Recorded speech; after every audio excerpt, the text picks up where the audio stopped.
Nigerians might seem like they're behind in technology, but we're miles ahead, and they're young Nigerians that are thinking. Ask Mitchell. When they started InterSwitch, it looked like what? But at the end of the day, a multinational came from outside to buy into InterSwitch in Nigeria, started by young Nigerians. How old were they when they started? And there are many young, smart Nigerians who are working the technology space. I mean, you all go, if you travel abroad, you hear Uber, you ride Uber and all of that. Uber came to Nigeria, they would have failed, except for some young Nigerian mind. The young men who started Jobberman were the ones who made Uber possible in Nigeria. And they did it providing job solution with it. How? Normally, in every other country, the model of Uber requires that the guys who will drive must have the right kind of car and be able to manage the right kind of technology. But the average Nigerian who has the kind of car that they're looking for does not want to be called a driver. You ought to be a Nigerian to understand how we think. So he's not going to do it. The one who needs the job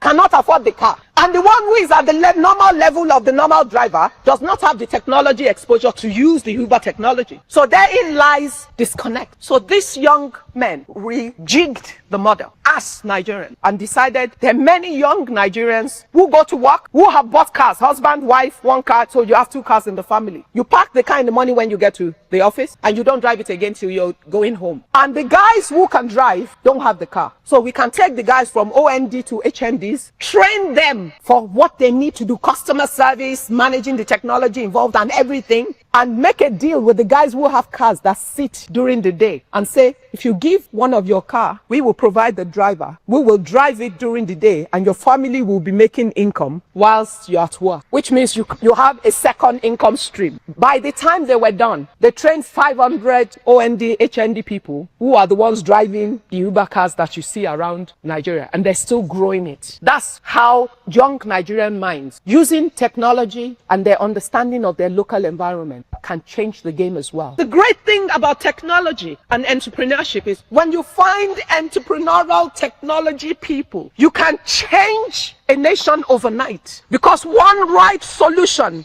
applied in the right space can result in such unimaginable return to the nation.